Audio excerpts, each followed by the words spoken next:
Entonces, hoy día vamos a estar tocando este tema acerca de que ¿es la Biblia realmente la palabra de Dios?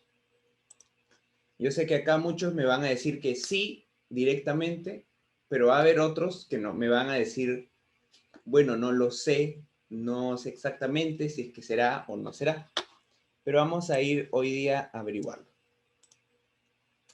Bueno, esto es todo lo que vamos a ver el día de hoy, que es la Biblia. Vamos a ver 3 objeciones, varias respuestas a estas objeciones y al final vamos a ver un segmento de por qué la Biblia es importante de ser leída, por qué vale serla leída. Bueno, antes que nada, felicitarlos a todos ustedes como Iglesia de Breña, que está empezando a leer toda la Biblia. Lamentablemente el día de hoy muchos cristianos no han leído ni una sola vez la Biblia completa. Y yo creo que es un deber de todo cristiano haberla leído aunque sea una vez. ¿Por qué? Porque es la palabra de Dios, es lo que Dios nos ha mostrado. Entonces, resulta vital leerla. Y mi deseo, mi anhelo es que para el final de esta clase, todos ustedes se vayan con una gran admiración por lo que tienen entre manos y además que se puedan maravillar en cada una de sus páginas, así como un niño pequeño cuando entra a una juguetería, así de la misma manera se maravillen de esta palabra. Entonces vamos a empezar con una adivinanza. A ver, yo les voy a hacer una pregunta y ustedes me van a decir de qué libro estoy hablando. Es un libro que está escrito en lenguas muertas, es un libro muy antiguo y habla de temas religiosos. ¿De qué libro les estoy hablando? A ver, vamos a descubrirlo juntos. Les estoy hablando no de la Biblia, sino de los Vedas. Y de repente para muchos es la primera vez que escuchan este nombre, los Vedas. Pues los Vedas son un escrito muy, muy antiguo, pero es de la religión del hinduismo. Y se basan en un contexto, en un sustento de tradición oral y está lleno de misticismos y de historias así no muy claras, pero es un libro religioso. Entonces, ¿por qué los Vedas no son palabra de Dios y por qué la Biblia sí lo es? Vamos a ir por este camino todos juntos. Así que ahora nos vamos a poner todos como el rey Salomón en modo debajo del sol. Vamos a ponerlo de esta manera. Al decir que estamos debajo del sol, nos estamos poniendo por un momento en los zapatos de alguien que no cree que existe lo sobrenatural, que existe solamente lo que está aquí entre nosotros. Entonces, aquí entre nosotros tenemos un libro que es la Biblia, es un libro muy antiguo, pero vamos a analizarlo desde acá, desde esta perspectiva, y vamos a ir avanzando poco a poco. Vamos a ver qué es la Biblia primero. En primer lugar, la Biblia no es un libro, sino que la Biblia es una colección de libros. Esta colección de libros es muy antigua y se escribió en un periodo de tiempo muy extenso, como vamos a ver, en un periodo de tiempo de 1500 años. Contiene 66 libros en el Antiguo Testamento, contiene 27 libros en el Nuevo Testamento, está escrito en 3 idiomas, en griego, en arameo y en hebreo. Contiene diversos géneros literarios, tiene historia, tiene poesía, tiene discursos, es muy rica en su manera de tratar. Y bueno, como les dije, fue escrita en un periodo de unos 1500 años y dicen que es la palabra de Dios. Así que vamos a ver cómo se desarrolla esto. Vamos a ver hoy, ahorita la primera objeción. Muchos de repente han escuchado esta objeción y dicen, no, no es confiable. Quizás alguien la escribió de la nada y para algún mal propósito. La escribieron en la Edad Media para que puedan oprimir a todos los cristianos. Es un invento de alguien, son cuentos que alguien se inventó. ¿Cómo respondemos a esta objeción? Pues primero vamos a las bases del Antiguo Testamento. ¿Quiénes escribieron el Antiguo Testamento? Pues los judíos. Y ellos vamos a ver que tenían una rigurosidad muy, muy, muy fuerte a la hora de escribir estos manuscritos sagrados para ellos. Acá en costumbres, vamos a ver dos costumbres que tenían ellos a la hora de escribir. Dice que la pluma con la que escribían debían limpiarla y ellos mismos debían bañarse enteramente cada vez que llegaban a escribir el nombre de Dios. Este nombre de Dios en hebreo es Yahvé, y nosotros en nuestras Biblias en español lo tenemos traducido a veces como Señor o como Jehová.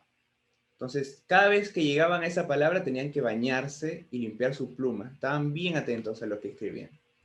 Cada palabra debía ser leída en voz alta. Nada de que estoy escribiendo en mi mente, no. No podías equivocarte con lo que estabas escribiendo. También eran muy minuciosos. Ellos cada 30 días hacían una revisión general de todo el libro que estaban escribiendo y si se detectaba 2 o 3 errores, el libro completo se desechaba. A ver, yo les animo, les reto a ver si un día se animan a escribir algún pedazo de la Biblia y van a ver que van a encontrar que se equivocaron en algo y bueno, ahora tenemos liquid paper para borrar, pero en ese entonces no había nada de esas cosas. Tenías que escribir bien a la primera y si no, tenías que botar todo tu esfuerzo. También había este otro tema, si es que dos letras se tocaban entre sí, el documento ya no servía para nada. Debía ser desechado completamente. Entonces, esta manera rigurosa y estricta de los judíos de acercarse a la palabra sagrada fue finalmente comprobado en un descubrimiento reciente. Antes del siglo XX, antes del siglo pasado, el manuscrito más antiguo de los escritos del Antiguo Testamento estaban en el Códice de Leningrado. Y este Códice de Leningrado databa del año 1008 después de Cristo. Entonces, del 1008 hay bastante tiempo de diferencia con la época de Moisés, de los reyes, un montón de tiempo de diferencia. Pero bueno, nos quedaba confiar en el Códice de Leningrado. En el siglo XX y en el XIX, muchas veces se atacó la Biblia, de que no tenía respaldo, que no tenía buenas fuentes, pero con este último descubrimiento de los escritos del Mar Muerto, se descubrieron unos manuscritos del Antiguo Testamento que databan del 300 antes de Cristo. Esto es muchísimo más cercano que el Códice de Leningrado. Y a la hora de comparar los manuscritos, que eso era lo importante, ¿no? Para ver si es que habían cambiado en algo, se dieron cuenta que eran prácticamente los mismos. O sea, en más de 1300 años, la tradición judía de rigurosidad había logrado mantener el texto invariable. Lo había preservado de una manera impresionante. Entonces, estos escritos del Mar Muerto los pueden encontrar por ahí. Más adelante vamos a ver un videíto al respecto. Y es muy genial cómo lo descubrieron y tiene que ver con Indiana Jones, el de la vida real, de que fue ahí a buscarlos después de que un pastorcito lo encontró. Vamos entonces con el Nuevo Testamento. ¿Cómo funciona este sustento del Nuevo Testamento? Pues el Nuevo Testamento es el compendio de escritos con mayor sustento de todos los manuscritos de la antigüedad. Es arrollador lo que presenta. Primero vamos a hablar de las cantidades de los manuscritos. Nosotros contamos con 25,000 copias manuscritas del Nuevo Testamento y 5,000 de ellas pertenecen a los tiempos más cercanos de la escritura bíblica. No son traducciones, son del griego mismo con el que se escribió el Nuevo Testamento. También tenemos que estos escritos son muy cercanos a los eventos que describen. Entonces, entre los más cercanos que tenemos, completos, están a unos 200 años de distancia. Y 200 años de distancia para la arqueología es para saltar en un pie de alegría, porque es muy cercano a nivel arqueológico. Y es más, tenemos fragmentos del Evangelio de Marcos y de otros escritos que pertenecen al siglo I, ahí mismo nomás cuando se escribieron. Y vamos a poner un contraste para que podamos entender mejor de qué estamos hablando. Uno de los escritos de la antigüedad mejor preservados se llama la Eneida. La Eneida la escribió Virgilio y de ella solamente tenemos al día de hoy 30 manuscritos. Entonces, si la Eneida es uno de los libros mejor preservados y solamente tenemos 30, comparemos esos 30 con los 5.000 que tenemos de la Biblia, del Nuevo Testamento. Por otro lado, en cuanto a la cercanía temporal, tenemos las obras de Platón. Y las obras de Platón los tenemos a 1.000 años de distancia entre los eventos ocurridos en la vida de Platón y los escritos con los que contamos el día de hoy. Entonces, vemos la gran diferencia entre las obras de Platón y de 1.000 años y los 200 años de distancia con los del Nuevo Testamento. Hay bastante diferencia y nos sorprende a nosotros como cristianos y a los arqueólogos en general el nivel de sustento que tiene el Nuevo Testamento. Pero entonces vamos a la objeción número 2, que de repente ustedes han escuchado. Ok, ya me has comprobado que el libro es antiguo, pertenece a la antigüedad, lo escribieron personas de la antigüedad. Pero seguro solo son cuentos. O sea, hoy día yo puedo escribir algo y puedo escribir algo que me inventé, algo que se me ocurrió. Lo mismo pudieron hacer ellos. ¿Cómo respondemos a esto? Pues vamos a ver esto. Pues la respuesta básica es el abundante sustento arqueológico. Acá la arqueología y la Biblia se van a tomar de la mano porque ambas van a describir la historia que ha ocurrido en este mundo. Y vamos a ver unos cuantos ejemplos de ello.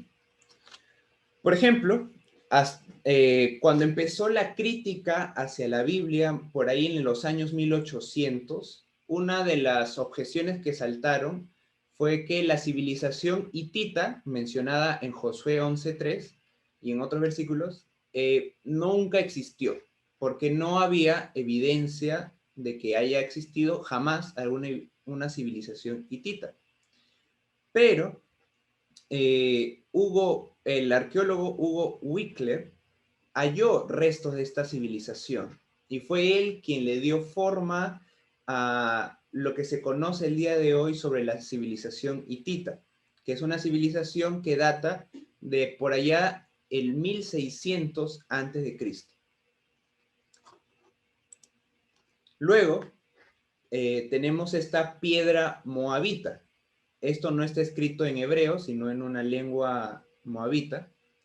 Y vamos a ver que en esta piedra se describe un hecho que también está descrito en la Biblia. Si van ahí a 1 de Reyes 16, del 21 al 28, o a 2 de Reyes 3, del 4 al 6, van a ver que las historias tienen que ver con lo que dice en esta piedra. ¿Y qué dice en esta piedra? Pues dice, Omri fue rey de Israel y oprimió a Moab durante muchos días. Yo veré mi deseo sobre él y su casa. Eso escribe el rey de Moab, ¿no? Él dice, yo voy a vengarme del rey Omri. Y ese rey Omri ustedes lo pueden encontrar en la Biblia. Y esta piedra data del 850 antes de Cristo. Entonces, coinciden una vez más las fechas. Otro ejemplo. Tenemos acá el cilindro de Ciro. Si es que ustedes van a sus Biblias a Esdras 1, del 1 al 11, van a encontrar ahí que Ciro, el rey Ciro, les da el permiso a los judíos de volver a su tierra. Y en este cilindro que encontraron, los arqueólogos dicen, devolví a las ciudades sagradas al otro lado del Tigris, que es un río de esa zona, a los santuarios han estado en ruinas por mucho tiempo, las imágenes que solían vivir ahí. Entonces, los judíos regresan a su tierra para poder reconstruir el templo, como conocemos la historia. Y este cilindro data del 540 a.C. Y una vez más coinciden los tiempos bíblicos y los tiempos históricos. Para llegar al Nuevo Testamento, una vez más, la crítica en contra de la Biblia levantó el hecho de que no había evidencia de que la ciudad de Nazaret haya sido una ciudad que existió durante los tiempos de Jesús, sino que fue una ciudad que se fundó años más tarde, siglos más tarde, pero no existió en la época de Jesús, entonces se caía todo el relato bíblico.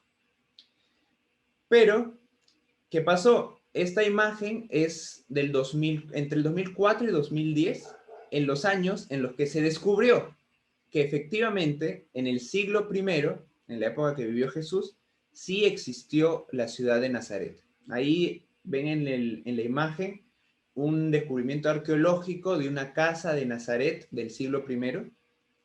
Y de repente en las noticias, si es que habrán escuchado, decía, encontraron la casa de Jesús. Pero no se sabe a ciencia cierta si era la casa de Jesús o de algún vecino de él, pero esa casa perteneció al siglo primero. Una vez más, corroborando el relato bíblico. También se puso en duda la existencia de Pilatos. ¿Por qué? Porque en los registros romanos, que son muy detallados, o en los registros que teníamos, no teníamos una explicación de por qué no está el nombre de Pilatos, pero un hecho factible es que de repente justo esos documentos no se han encontrado todavía, y por lo tanto se dudaba de la existencia de Pilatos. Y al dudarse de la existencia de Pilatos, pues se podría haber caído toda la historia bíblica. Pero, ¿qué pasó? Se encontró esta piedra que ustedes están viendo en esta imagen. ¿Y qué decía en esta piedra? Pues se lee Poncio Pilato, prefecto de Judea. Entonces, vamos a ver que la Biblia siempre ha pasado por esto. Es retada ante el público crítico y se descubren cosas que van a sustentar sus relatos. Vamos con esta la objeción número 3 y que va a ser importante. La objeción 3 nos dice, ok, me estás diciendo que es un libro antiguo y es fidedigno, ya te entiendo. Pero no puede ser la palabra de Dios. Esto lo han escrito personas, nada más. Vamos a ver cómo responder con 4 respuestas. La primera respuesta es la preservación sobrenatural. ¿Por qué la preservación sobrenatural? Porque este libro ha sido un libro escrito en un plazo de 1500 años. Lo han escrito autores de diferentes estatus sociales, de diferentes culturas, idiomas y hasta personalidades. Yo les reto el día de hoy que, el que quiere escribir un cuento, una novela, que junte a una persona de clase alta con una persona de clase baja de Perú, y además que lo junten con un europeo, con un asiático, y que todos se pongan de acuerdo en escribir una sola historia que tenga coherencia. Va a ser un poco complicado que coincidan en esa historia. Y además, esta historia no solo juntó a personas con muchas diferencias, sino que ha sido escrita, como una vez más repito, durante 1500 años. Y sin embargo, el libro mantiene un hilo lógico y sin contradicción entre sus páginas, y además cuenta con un respaldo textual y arqueológico sin igual en todo el mundo. Este sustento, a mí personalmente, me parece algo que no lo encontramos en ninguna otra cultura ni en ningún otro escrito, y yo lo veo que es sobrenatural lo que tenemos delante de nosotros. La respuesta 2 es el cumplimiento de las profecías contenidas en este libro. ¿Qué profecías? Pues hay profecías escritas siglos antes de que ocurran y se cumplieron al pie de la letra. Por ejemplo, tenemos Miqueas 5:1, donde nos dicen que Jesús, el Mesías, iba a nacer en Belén. Isaías 7:14 nos dice que iba a nacer de una virgen. Isaías 53:3 nos dice que Israel lo va a rechazar al Mesías. Zacarías 9:9 nos cuenta de que iba a ser una entrada triunfal a Jerusalén. Y Zacarías 11:12 y 13 nos cuenta de que iban a pagar un precio por la traición y además que iban a devolver el dinero. Y así hay muchísimas otras profecías escritas con siglos de anterioridad y cumplidas en la vida de Jesús y en otros eventos. Entonces, esto nos habla de algo importante dentro de este libro. No es como tenemos ahora nuestros famosos videntes de televisión que nos dicen, sí, va a haber un terremoto en el futuro, y obviamente va a haber un terremoto en el futuro, sino que acá tuvieron que converger muchas profecías y muy extrañas de cumplirse. ¿Cómo alguien iba a nacer en Belén, en un pueblo muy pequeño, iba a ser rechazado, pero a la vez iba a ser aceptado y además iba a ser traicionado? Habían unas profecías que lucían enredadas, pero que al final todas terminaron cumpliéndose en la persona de Jesús. Respuesta 3, tenemos la autoridad del mismo Jesús. ¿Y a qué me refiero con esto? Pues principalmente a la resurrección. Yo sé que el tema de la resurrección es un tema largo, podríamos dedicarle otro día a hablar del sustento de la resurrección, pero el hecho de que Jesús haya resucitado valida todo lo que él mencionó en su ministerio. Jesús mismo profetiza de que la señal definitiva de que él era un enviado de Dios era de que él iba a resucitar. Y una de las cosas que él dijo durante todo su ministerio era que el Antiguo Testamento era palabra de Dios y lo que los apóstoles, y solo los apóstoles, iban a escribir sería también considerado revelación del Espíritu Santo. Entonces, la resurrección termina siendo también una piedra angular de nuestro sustento para la creencia de que la Biblia es la palabra de Dios. Y la respuesta número 4 puede ser que no es de este plano natural, pero es muy importante y es la experiencia con el Espíritu Santo.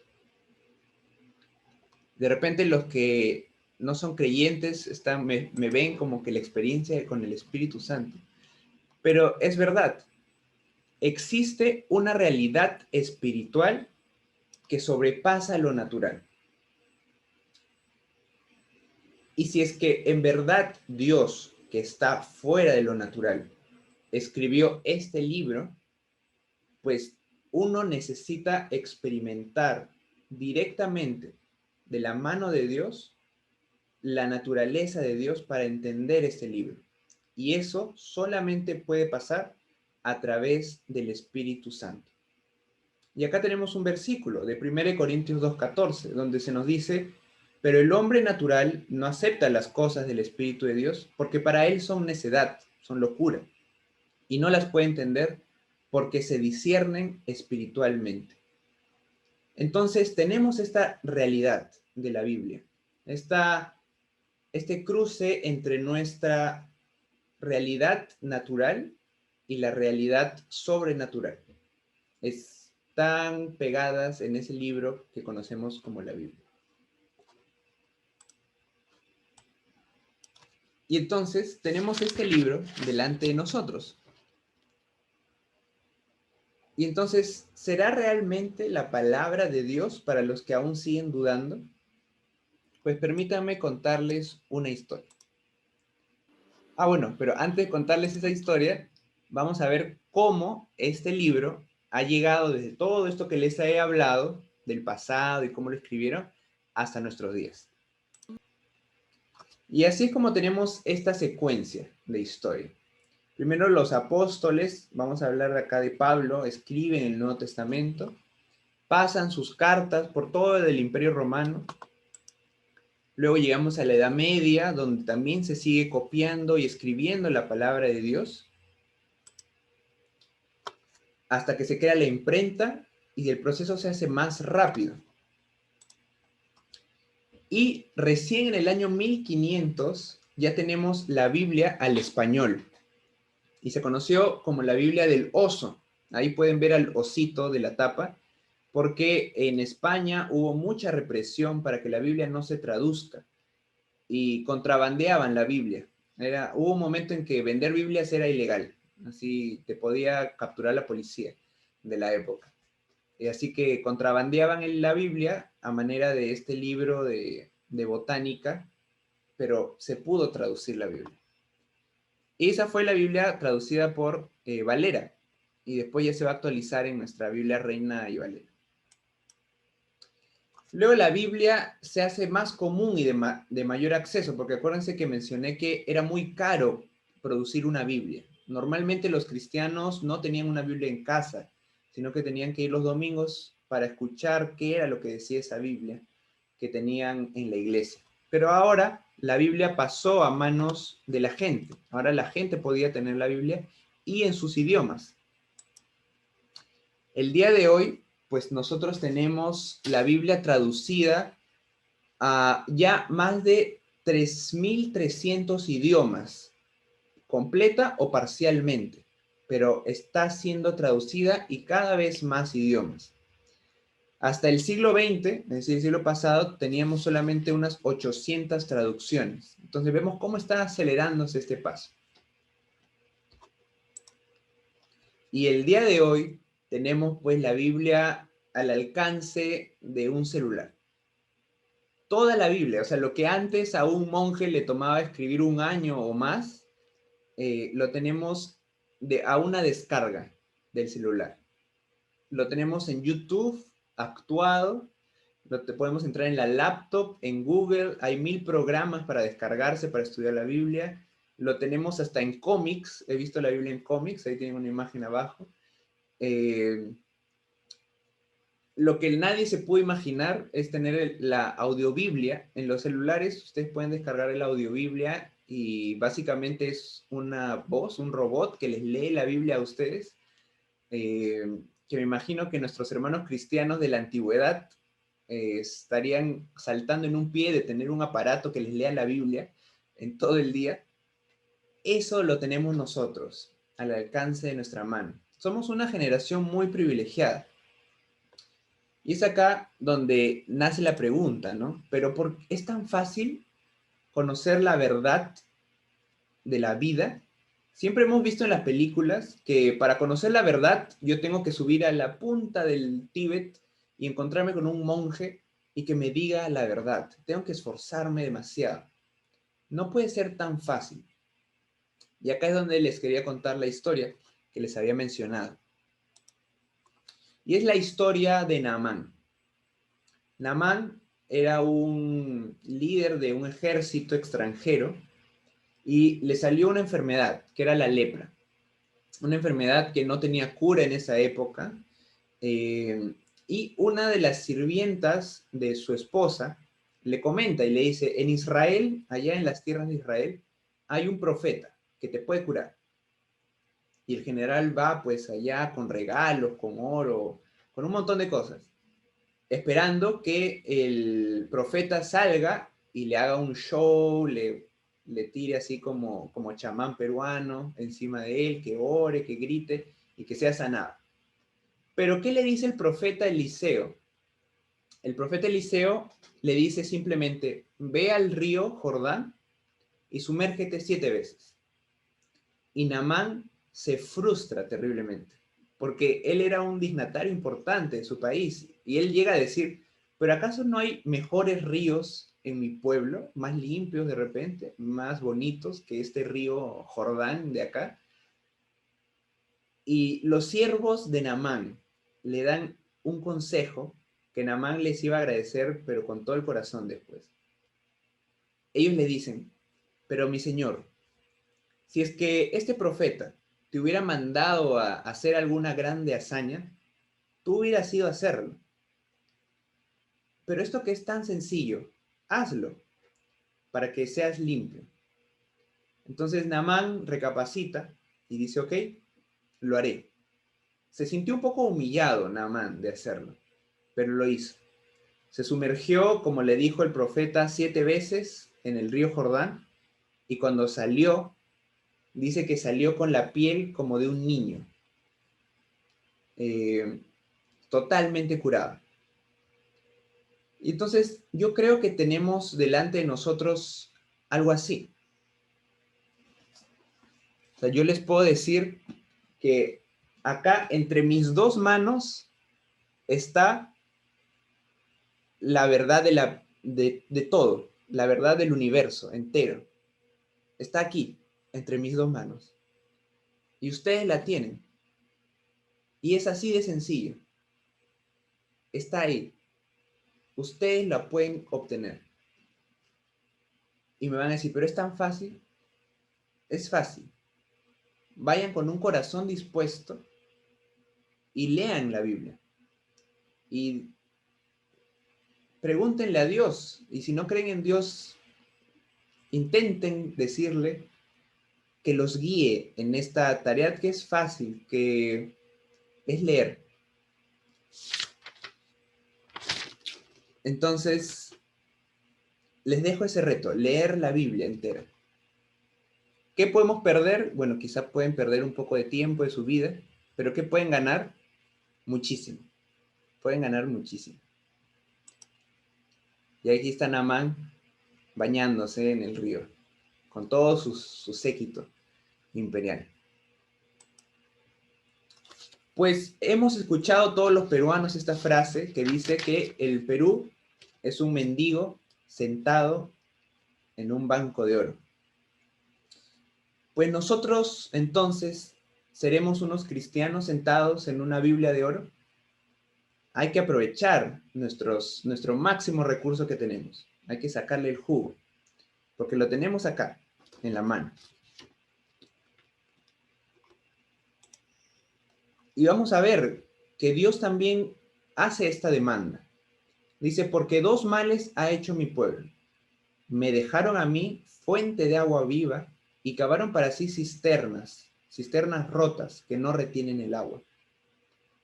Entonces, en esta Biblia no solo tenemos oro, sino agua que nos va a calmar esta sed tan terrible que nos deja la vida y que no vamos a encontrar en otro lugar. ¿Y qué es lo que dice Jesús? Jesús dice, y esta es la vida eterna, que te conozcan a ti, el único Dios verdadero, y a Jesucristo, a quien has enviado. Esto es la vida eterna. Esto lo dijo el mismísimo Jesús. Que te conozcan a ti, el único Dios verdadero, y a Jesucristo, a quien has enviado. ¿Y dónde podemos encontrar? ¿Cómo podemos conocer a ese Dios? A través de lo que Él mismo ha revelado. ¿Quién te puede contar cómo es el país de China? Tiene que ser alguien que ha estado en China. No, si no ha estado en China, no me va a contar cómo es China. Y de la misma manera, alguien, ¿quién me puede contar cómo es el cielo? Pues alguien que ha estado en el cielo. Y ese es Jesús. Entonces, solamente su palabra es la que nos va a dar esa confianza de que nos está diciendo la verdad.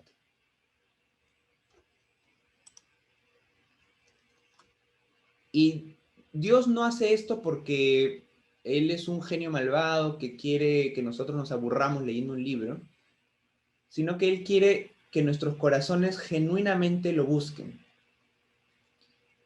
Dios nos dice esto, porque yo sé los planes que tengo para ustedes, declara el Señor. Planes de bienestar y no de calamidad, para darles un futuro y una esperanza. O sea, Dios ha hecho todo lo que ha hecho para nuestro bien, no para nuestra destrucción, no para que seamos desechados, sino para tener una verdadera esperanza. Y acá quiero traer a colación algo de la cultura que nos rodea. Esta persona es un cantante muy famoso y en una canción de las más famosas que él canta, Bohemia Rhapsody, Él dice esta frase, él dice, I just wanna die, nothing really matters to me. Solo quiero morir y nada me importa realmente. Son dos partes clave de esa canción.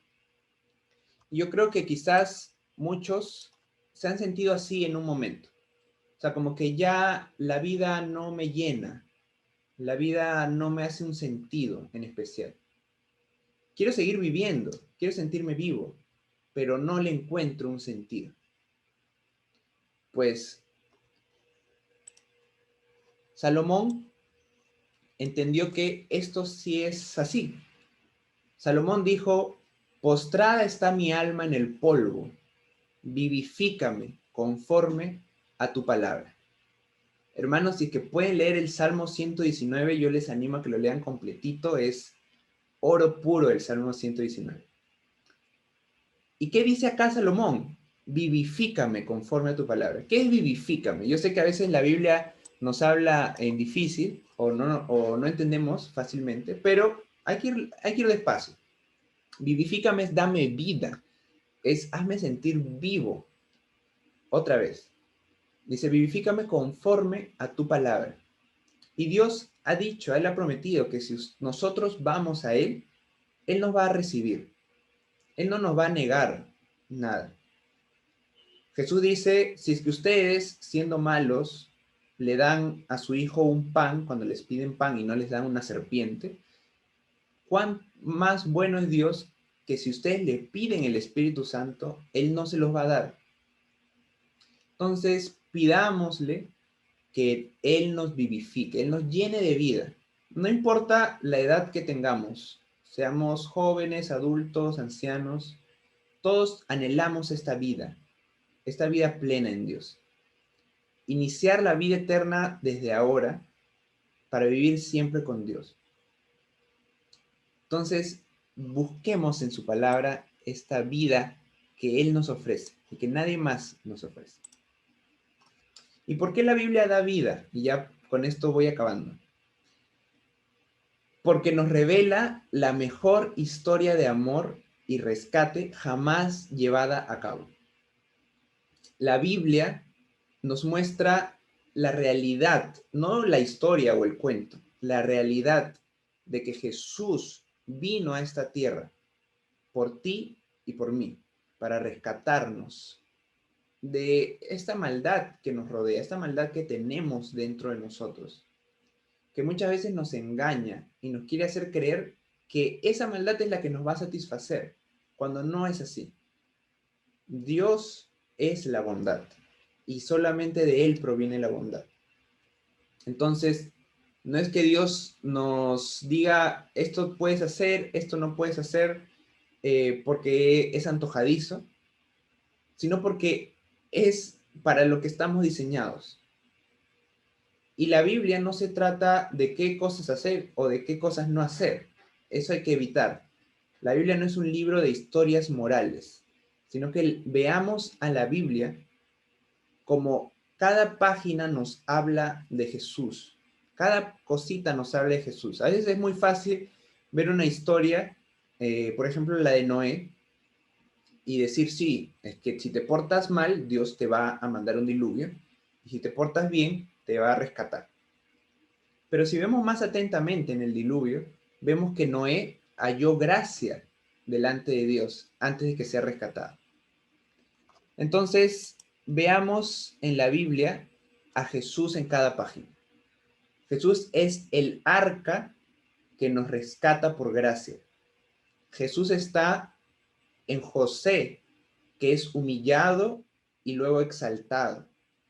Jesús está en Moisés, que rescata a su pueblo con mucho poder. Jesús está en David, que es el rey que gobierna con justicia. Todos estos personajes van a fallar en algún momento, pero vamos a ver que Jesús es el único que no va a fallarnos. Entonces, yo les animo, hermanos, a que no desistan en este ejercicio tan bonito en el que ustedes han empezado, de poder acabar su Biblia. Y he puesto esta imagen porque una vez la vi por ahí y me encantó lo que le acompañaba. Decía, por lo general, las personas que tienen su Biblia destruida son las que no lo están. Entonces, les animo a que marquen su Biblia, la rayen, escriban notas, lo que no entienden, pregunten, para que su Biblia sea la que esté así, desordenada, pero sus vidas no. Para que la paz de Dios esté en ustedes y el amor de Dios también. Así que sigamos adelante en este plan de leer la Biblia, mis hermanos, y gracias. Gracias por escuchar.